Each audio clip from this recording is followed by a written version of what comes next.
kwishimira izina rye ryiza reka nayo tubirimbane n'igikorari Imana ishyize hano imbere indirimbo ya 16 mu gitabo cyo gushimisha Imana abayesu bishimira izina rye ryiza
Hallelujah.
sitari nini byakari.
reka basuze n'umwihariko.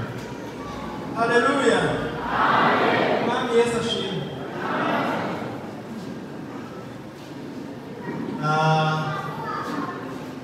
Kuva mu gitondo hari abo twari kumwe, hari n'abandi baje mu ma saa sita.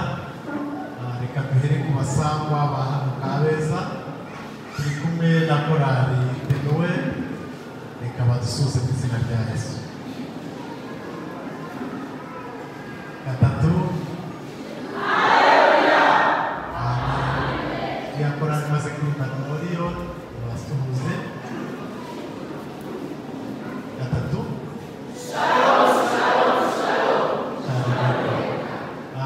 Turi kumwe n'abakozi b'Imana batandukanye twabanye hano kuva mu gitondo, abavuye Ngororero ndaza gusaba umuyobozi wabo umushumba waje abayoboye kugira ngo aze kubatumurikira, ariko turi kumwe n'abagize uruhare mu gutegura iki giterane DNA Ministry, nubwo bari buze kubakira by'umwihariko, ariko reka mbasabe aho bari bahaguruke hanyuma basoza iteraniro, kandi mwarakoze gutekereza ibitekerezo nk'ibi byanditse. Mudusuhuze cyane muteye haleluya. Gatatu. Nibuze kugira umwanya wanyu w'umwihariko, niyo mpamvu turiwe mbahamagara. Reka nakire itorero rya Kabeza, bakristo b'itorero rya Kabeza, umugejuru mudusuhuze. Dusuhuze cyane. Gatatu.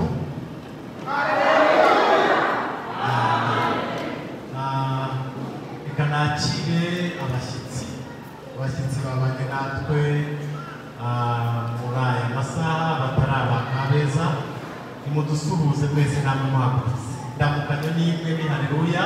Abashyitsi mwumvise ko dufite igiterane, mukifuza kuza gufatanya natwe musengera ku yandi matorero n'amadini n'abatagira aho musengera mu makonaje, umugesho mudusuhuze mu izina rya Yesu. Mwese hamwe turabishimiye, ababegereye n'abakore mu kiganza babwira ko murakaza neza. Turi kumwe na mama pasiteri, turi kumwe na madamu wa mwarimu, nubwo ari abasangwa reka mbasabe bagejuru badusuhuze.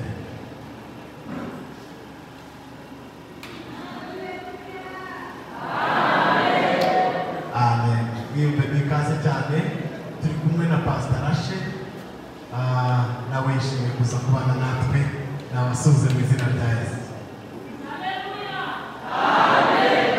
Amen. Ni inshuti yacu kumubona ni byinshi.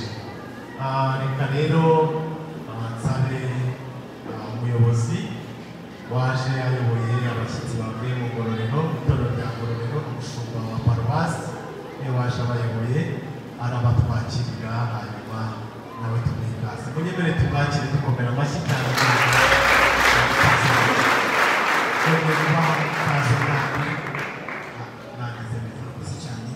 Yesu nashimwe.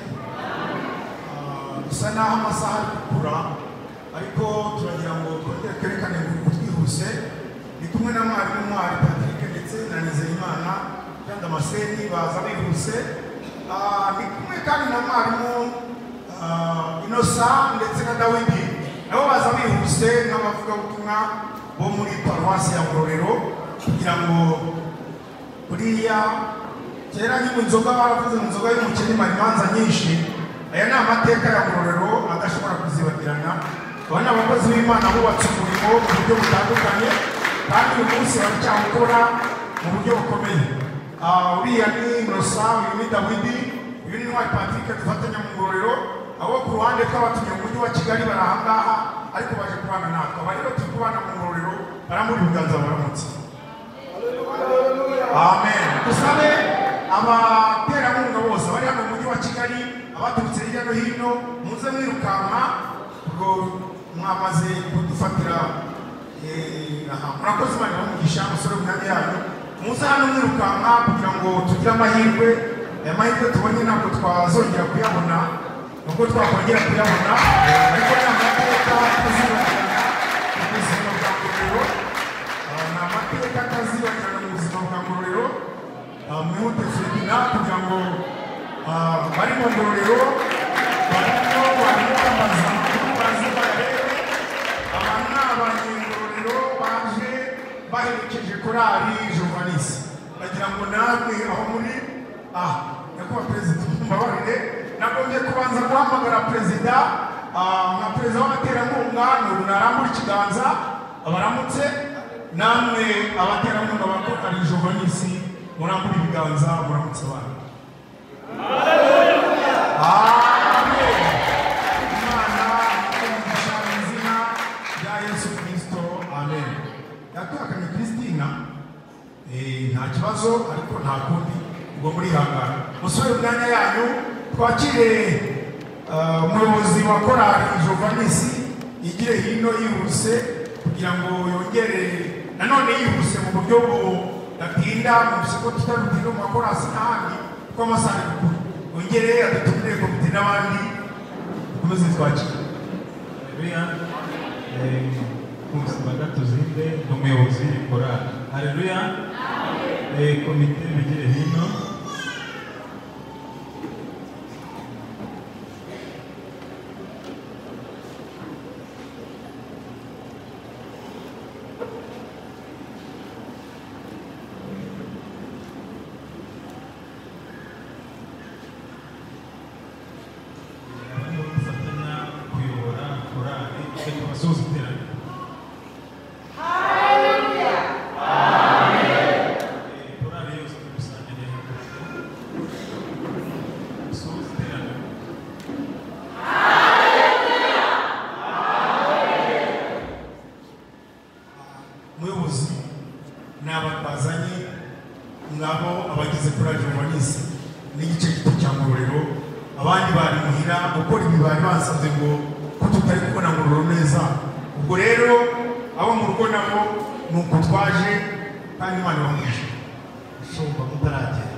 Ntacyo nakwima Imana itarakwima umugisha. Igisigaye ntabwo ngendana kashi nk'abakozi ba kera, ubwo igisigaye ngiye gushyiraho kashi ahasigaye mu gitondo. Urabona abakristo bose bazaza mu Kabeza bo bayazanye muri ADEPR, ndi umushumba namaze gushyiraho kashi igihe kiri mu maboko, ibyo nemeje ntabwo uzabikora. Mfite kashi ya Ngororero, abo nzakohereza uzabakira. Urakoze cyane. Abantu batuye i Kigali bo mu Ngororero Kabeza nta kibazo tuzaba mu ifunguro ryera, ubundi ni amaraso ya Yesu sayado. Turabakiriye bimwe bikaze kandi ni ukuri turanezerewe ku bwanyu. Nimurambura ibiganza turabashimiye murasa neza, murasa n'Imana. Hanyuma turi kumwe n'umukozi w'Imana Evangeliste Jean Paul, nawe mwigisha watwigishije mu gitondo, nabasuhuze mu izina rya Yesu Kristo. Amen. Ari kumwe na mwarimu wa hano yari akiri mu mirimo ataricara, nawe nabasuhuze.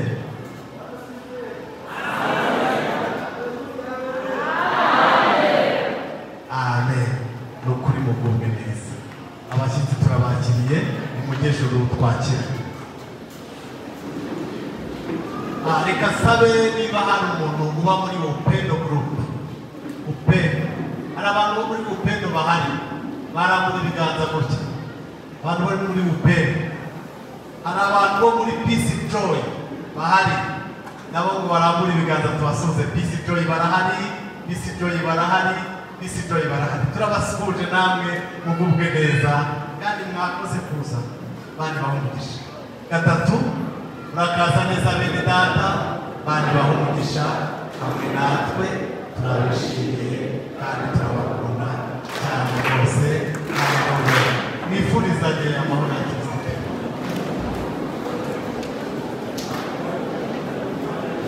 Amen. Hallelujah. Amen. Hallelujah. kunezezwa n'Imana yaduhurije hano kugira ngo tuze gukora igitaramo cyera kandi tuze gukora igitaramo cy'abera dushimira Imana ko yatugiriye neza ikaduha kumenya Kristo Imana yacu nishimwe. Haleluya. Karagaza kuri umuntu twari twicaranye ni ikorari itangiriye ahantu heza kuko yatangiriye ku musaraba. Ibintu byose byatangiriye ku musaraba uko byagenda kose bigenda neza. Haleluya. Uko byagenda kose bigenda neza. Burya na shitani nta kindi kintu atinya keretse iyo amenye ko hari ibanga ry'umusaraba wa Yesu Kristo ahantu hameze gutyo ntabwo ashobora kuhakandagira. Ahantu hari ibitangaza ashobora kuhaza, ahantu hari abantu bambaye neza yahaza, ariko iyo abantu bicajwe no kwibuka ko Yesu yapfuye akazuka. Haleluya. Icyo gitangaza kirahagije kugira ngo amenye ko iryo teraniro atari irye, atarifitemo ijambo. Imana yacu ntihabwe icyubahiro. Turabakiriye mu izina rya Yesu Kristo. Kandi no mu ijuru dufite amakuru y'uko Imana izakira abera uwo munsi muzabe muhari kandi natwe tuzabe duhari. Nicyo Imana iba iri kudukumbuza. Reka nk'uko twabivuze Penuwelize ituririmbira indirimbo imwe, nirangiza na Benovanisi baraturirimbira indirimbo 3 turi mu mwanya mwiza wo guhimbaza Imana. Twebwe twese dukomeze gukora wa mwitozo Padiri yadusabye uvuga ngo imitima yacu bigenze gute, twihugukirize kwegera Imana no kubana n'Imana no kwegerana n'Imana. Abaririmbyi ni karibu umwami aduhana umugisha.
Você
Hallelujah.